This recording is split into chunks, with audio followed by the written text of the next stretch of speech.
All right. Good morning, everyone. Welcome to a Schoolscape online webinar. The purpose of these webinars is short, sharp, 20-minute interviews with companies we know and trust, and companies that can take or help take your school online.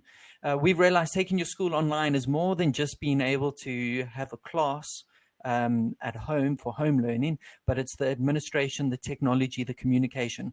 All of that is needed. So that's why we're choosing top-rated companies that we know and trust that have products and services that can help you.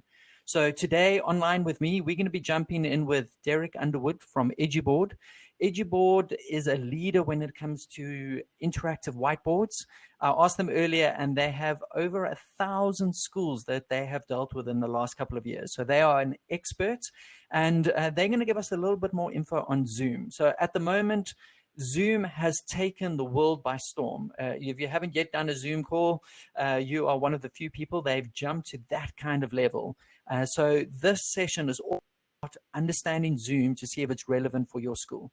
Derek, it's great to have you live with us. I'm going to just dive straight in and hit you with the first question. What is Zoom?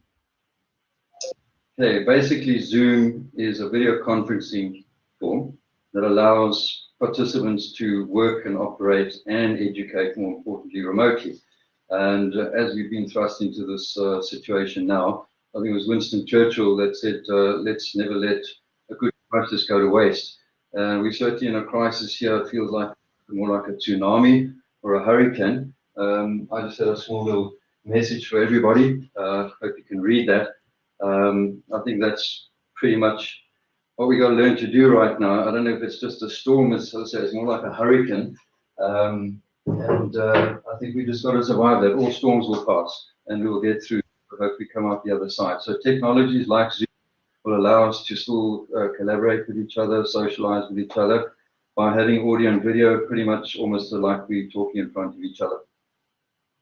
Brilliant. So let's actually get down into the nitty-gritty of Zoom. How would a teacher actually use Zoom to teach? And while you're sharing, maybe if you can just point out some of the benefits of doing that with video that you've mentioned already. Sure. Okay, I think what's probably best, I'm going to share my screen now. Just everybody know we're running this from home. I think we've got half a life here. We've got chest up stuff that happens a lot now. So, I can cheat a little bit and still wear my tackies and my sneakers down below. Sometimes it's just shorts and barefoot. So these are all the challenges. A Zoom conference yesterday with all of our staff. There's about 15 of us connected simultaneously. And like a 2.5-hour session that we were all fully engaged with each other. And really, it's the first time we've done so many of us for so long. And it just proved a point that we were able to collaborate and stay engaged and entertained with each other for that period of time. So we were really chuffed with it. So I'm going to share my screen with you. It's just the start of a PowerPoint session. Well, while you're doing that, just for the viewers, you are welcome to post questions on the right of your screen. You can extend your screen out. You can post questions. There's a chat functionality. Thank you for all those people that have welcomed. And there's also a poll. So I'm just you'll see the first poll is there ready. Have you used Zoom before? Back to you, Derek. Okay. Sorry, that question, who's that directed at? That's the viewers at the moment. Okay, cool. All right, so can you all hopefully see my screen? It would be lovely to see all your faces. So I'm talking to my camera, but hopefully you've all got my screen now at the moment in terms of the PowerPoint presentation. So I'm just going to start with the first set of points. Okay, the question was, how can we use education? I'm going to go through some of the main features, and some of those questions or some of these points will hopefully answer that question. You've got full HD quality audio and video. If you look at, I can show you documentation perhaps in the Q&A session afterwards, but there's a lot of independent done that Zoom is persistently one of the most highest ranking and quality connections there are out there compared to many of the other things like Google Hangouts, Skype, and Teams and so on. They all do similar things. You can share your audio and video and your screens. But I think what's really important in this time is a good quality supplier that always remains connected even with low bandwidth. And that's where I think Zoom really excels. All the other platforms that we've used over the years, we've consistently returned to Zoom, and that's why we've chosen to work with them. So you get full HD quality audio and video. You can have between 100 and 3 participants per class session. It's unlikely you'll ever go there unless you're in a varsity situation. We've also got multi-platform and device. It works on just about any platform: Mac, PC, Chromebooks, iOS, Android, and BlackBerry. And that's Sorry, Derek, can I just ask a question on that? How much, one of the questions that came through, do you have any idea how much data it uses to be able to do a Zoom classroom chat? Okay, I think you're looking at about an hour. If you're doing full HD both ways, you can estimate around about a gig for an hour. Okay. Plus. Okay.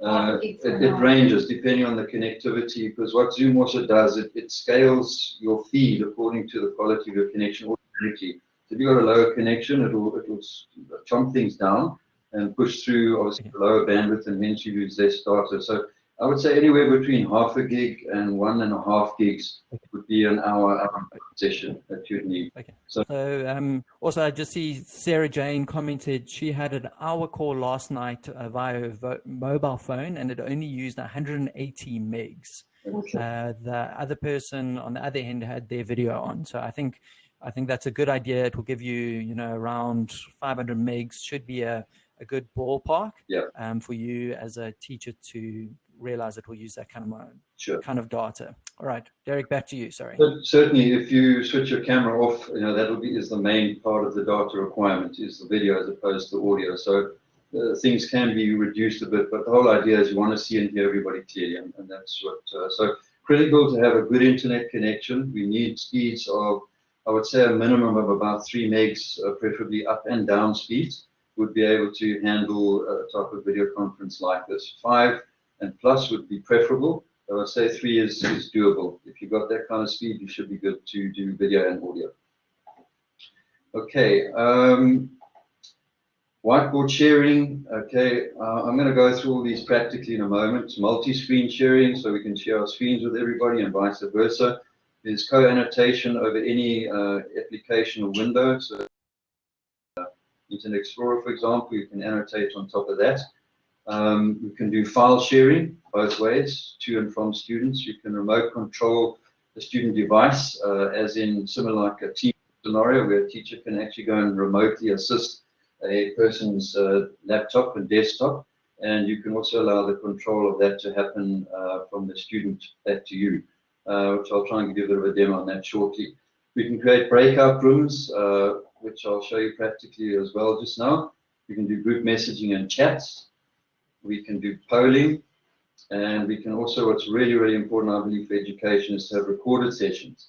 And this can be stored locally on your device. You can choose to record on your hard drive or onto the cloud. You get, I think it's 1 gig free cloud storage. If you, then you can buy more storage if you require as well. You can also have a virtual background. You might see on some of our participants that I've got in the Zoom session shortly. It's a really useful feature. We're all working from home, and sometimes your background's not the coolest. There may be the sometimes your background is really messy. Yeah. So it saves you having to tidy the room up frantically. Yeah, a good time to start spring cleaning. Hope you got more time and focus to look at those things. But I'll show you some virtual background stuff just now, and you'll see it on some of my participants. Okay, you've also got a dashboard area, which you can manage both on your machine and also on the web. There's a lot more management and admin settings that can be implemented. Okay, I'm going to stop there. I think, let me run, and then I'll go into the live demo as well. Often it's asked. I think it's, sorry, Derek, to interrupt. I think security is a big one. There's been quite a bit of press around security with students. So I think it is worth just diving into security quickly. I know Zoom has done a lot to ensure stuff is secure. So if you can give us those details. Sure. Okay. Obviously in the teaching environment with kids and stuff, you want to make it as secure as possible. So you can choose to set your system up that it's got a full 256 encrypted connection. That's their basic security on the system. When you invite people in to join a system, into a session or a classroom, you can basically do that in several different ways. You can send them an email with an automated generated invite, which can go through Outlook or Google Calendar or any of those applications. It's synced to those. So you can schedule it in your calendars, and it will send out emails to your invited participants, giving them the meeting ID and passwords and so on, so that they can connect. So that's a more direct way of inviting people. But just a little tip there as well. If you're really worried about security, you could send out an invite to the people with your meeting ID and a separate way of sending them the password to join the session. Maybe you could do that on WhatsApp. So you're actually splitting the way that you send your security out. But generally, the system as it stands is incredibly secure. You can use randomly generated passwords, which I recommend is randomly generate a meeting ID and a password. So it's not the generic one every single lesson. So it forces people to have to type that in to join your sessions. Okay, we also have a very nice feature, which is a waiting room session. It's perhaps similar to your webinar that you join now. You go into a waiting room first. So this would be an analogy similar when the kids are at school. They would be lining up outside the classroom, waiting for the teacher to let them in. Okay, so they're waiting there, you know they're waiting to come in. Once you're ready, they've already assigned to join your session, but they're not allowed to actually go into the classroom or into your meeting. You open the door, you admit them in, and they can all come in and join the session. So that's a very secure way, because you can actually filter the list of all the people that have applied to join, and you can go through and say, yes, no, I don't know that person, don't admit. So you can literally control them almost with a physical door. You can also. That's great on security, sure. Derek. I think that that gives everyone a good idea. We're 12 minutes in, so we want to keep it short and sharp. So let's, I think, if we can dive into the next section, we will make all of these notes and points available to everyone afterwards if you would like more detail. Absolutely. Okay, I'm just going to end this PowerPoint for now and come back to it as necessary. And I'm going to stop my sharing of my screen.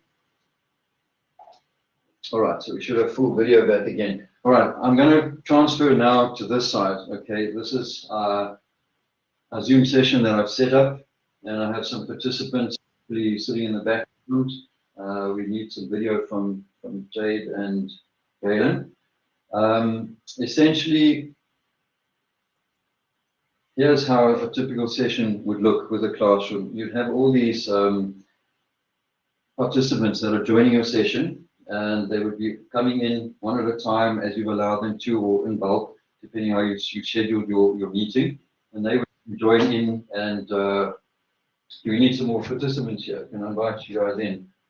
Let's get Jay. And I think this is, just for the viewers, I think this is key. This is literally how easy it is to invite people. You can invite people from a link, be it WhatsApp, you can invite them via email. So there's multiple ways that you can invite your learners. Just while Derek's doing that, you can also schedule. So you can set up a schedule that invites people. So there's multiple ways to do it. Okay, did you receive those invites? We've lost connection. Okay. All right, so technical challenges, we've lost some of our connectivity with some of the remote guys. So just highlighting the importance of good connectivity. All right, so I have two remote participants. Both of them are up in Johannesburg. These are my school kids for the day, Rudolph and Bianca. Welcome to the session. Wave to everybody, say hi. All right, okay, awesome. Okay, so they can see me, I can see them, they can hear me, I can hear them. Crystal clear. We can change how we want to view them. If the speaker's talking, it can let the speaker automatically and change views. So there's different views that you can choose to work with. But let's have a look at some of the things. I'm going to quickly show you some screen sharing options. I'm going to firstly choose to share my whiteboard, okay, with the whole, and push it through to Rudolph and Bianca. And this is what they would be seeing on their side, is a whiteboard where we can now choose to draw and annotate and mark up, and they can also now do it from their side. they can draw and annotate on my whiteboard. So we can collaborate. So here is one of them trying to draw with their mouse on the screen. Obviously better if you've got a mobile device and use your finger.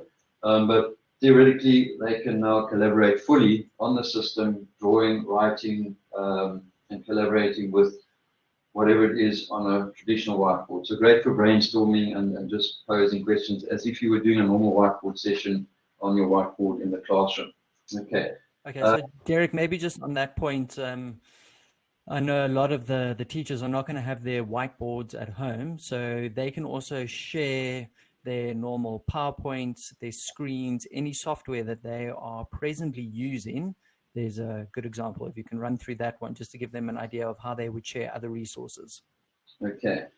Yeah, great question. I think a lot of teachers, and I presume a lot of our audience are teachers, would be teaching from a portal in the space that you're used to teaching from, and that's from the board. Okay, so as EduBoard, we supply hardware and software, complete turnkey technologies into classrooms, including something like this, which is a 4K 65-inch touch panel.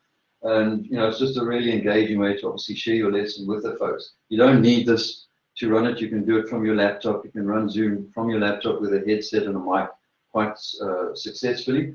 But I think this is something that we would encourage, even in the lockdown or once they release the lockdown scenario up a bit, where they could allow some people to do more central services. We would like to encourage teachers to go back to their classrooms, empty classrooms, where their technology is already there. If you've got interactive whiteboards and that's where you're used to teaching from, have your Zoom session set up from there and leave it to the kids at home.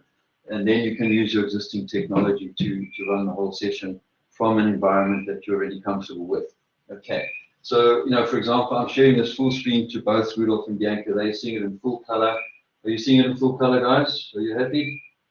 All right, wonderful. So I can see them down here, even though I'm sharing my screen. I can choose to, change to any screen. We can annotate on top of that screen. As you can see, someone's annotating that side. Whatever I do here is exactly replicated on their side as well. So whatever I'm doing now is fully compatible. Okay. So that's screen sharing. You can annotate on top of that screen and all share notes on a particular application. I can choose to clear all those drawings, and we can continue. I can take snapshots of that and so on. Okay. So I think, yeah, Derek, it's important to mention here as a teacher or as a school viewing, whatever software you are presently using, if it can be shown on a screen, you can share it using Zoom. I think long-term, being able to use an interactive whiteboard allows you as a teacher to teach in a kind of experience that you're used to. But in the short run, anything that can share a screen, tablet, computer, if you can set up something better at home, there are more options. Yes. Derek, just before I forget, I'm sorry, a very, very key question that's come through. Talk to us about price. Zoom has a free option. Then there are premium options. Can you just run through that so schools know what they would be in for if they wanted to use Zoom as a tool? Yeah, a free license is basically that. You can sign up, anybody can sign up for free, students and teachers. There was a limitation, still is for South Africa, of 40 minutes. If you do a session from you as teacher to more than 2 students, which is in the event highly likely, you had a 40-minute time limit per session. It just means you would need to reconnect again if you stay on the free package. However, they're slowly rolling out worldwide as an initiative for the COVID-19 threat, is to lift that 19-minute limit for the 40-minute limit for teachers to be able to have longer sessions, as a pro account would be.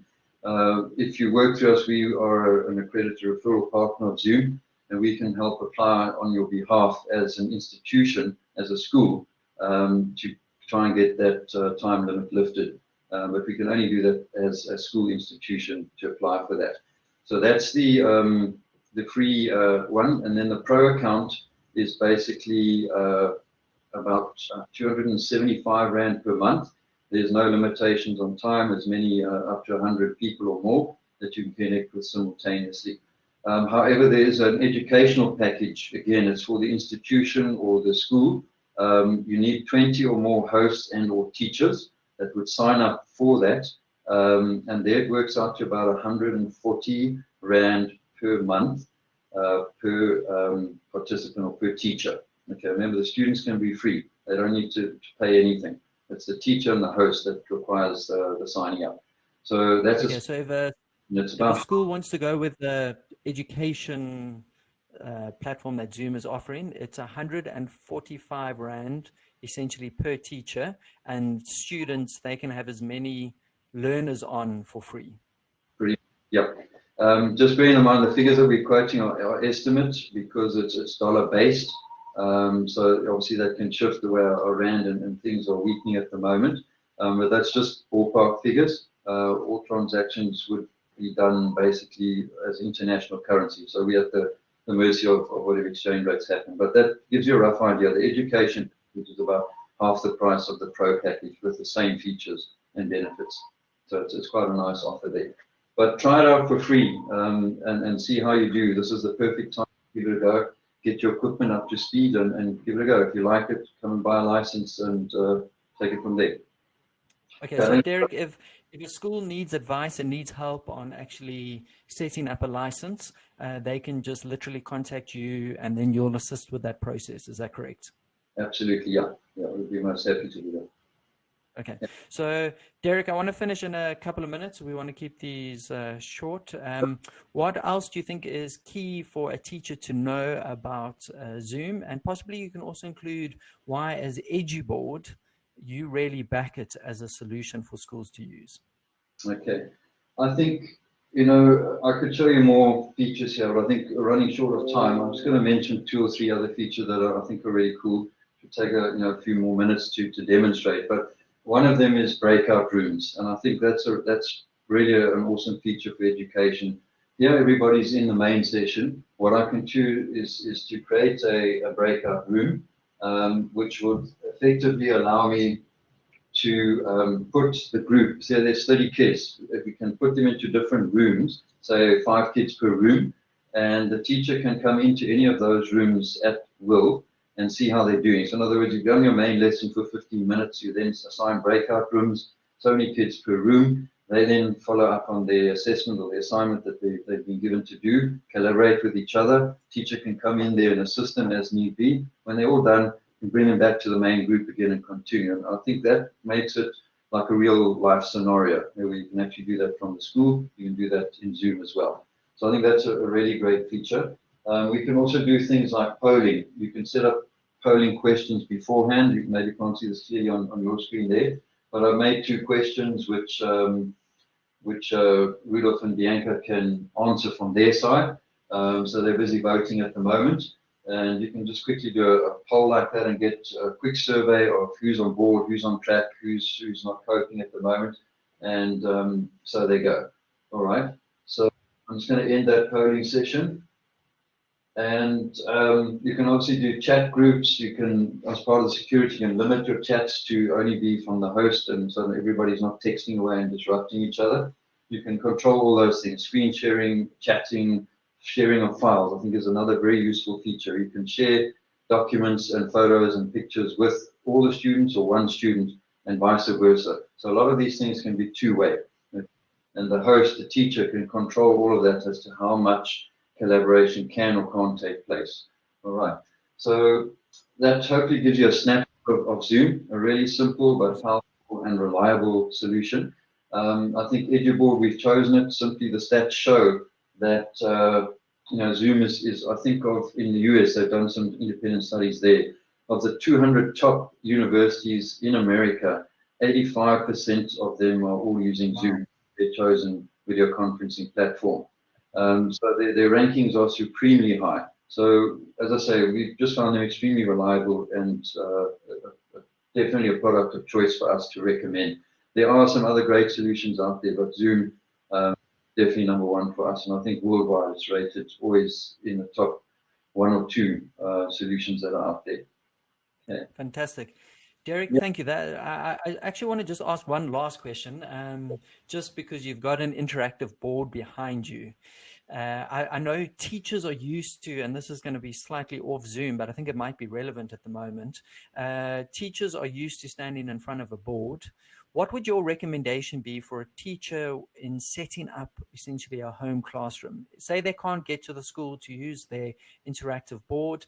What would make teaching as effective as possible for them from your kind of expert opinion from EduBoard? Okay, I think, obviously we've been thrust into this situation, so you may not have access to the different tools that you may be able to go and quickly buy from a shop. So what you've got now is probably your mobile device and or a laptop. Built into those is a microphone and a camera, and that's all you need. You need a device, a camera, and a microphone. And that can be on your mobile device. At worst case, for a teacher, all the kids can be on their mobile devices, and at home, your teacher can use a laptop preferably.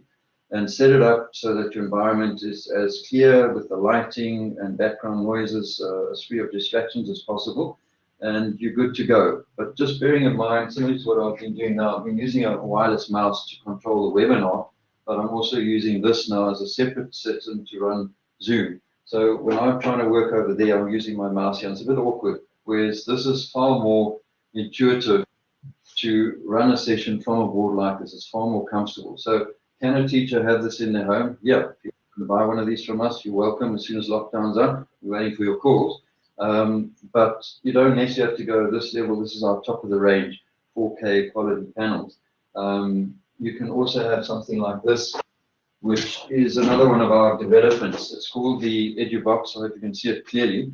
Inside this box is a data projector, an interactive whiteboard device, as well as speakers. And all you do is you connect up to the back side of it with into that junction box that you see at the back there, to your laptop, and that will allow you to project on literally any white surface or clear surface, be it a wall, be it a whiteboard, and you'll be able to interact with that as if it was an interactive whiteboard in your classroom.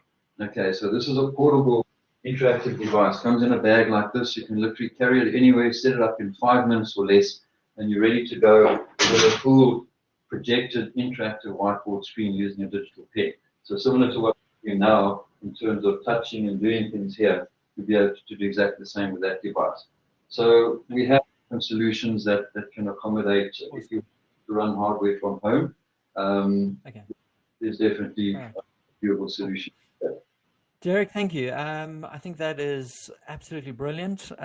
We just had one question. How much does that box cost? And I think that will be our last question, and then we're going to close off. So how much does your interactive box cost? The box ranges from, we've got different models, different quality projectors inside, but you can work from about 20,000 to 25,000 Rand for the box. That includes the box, the projector, the interactive device, the bag, the cables, the whole kit. And we also can supply you some nice software stuff that goes with that as well. So that literally off you go and you do it. Awesome. Derek, thank you. I think that was an amazing stat that roughly over 80% of the US universities are using Zoom. Shows you how this product has literally taken the world by storm.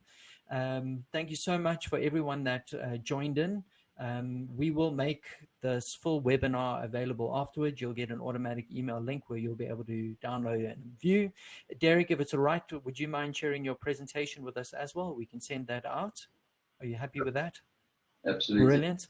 And then what we will also do is just on the chat functionality on the right, I'm going to introduce, include a couple of links that you might find relevant.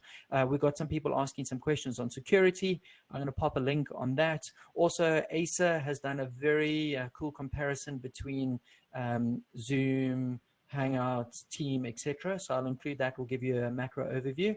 But thank you for joining us. Derek, thank you for your time. We're going to be running more of these short, sharp interviews. Next week, we've got lined up on cybersecurity, how to secure and keep your your learners and staff home safe with cyber threats. And we will also be doing one on Apple software. So Derek, thank you again. We will share Derek's email address now on the chat, and Derek will also be he'll be available on the chat a little bit longer if anyone has any further questions.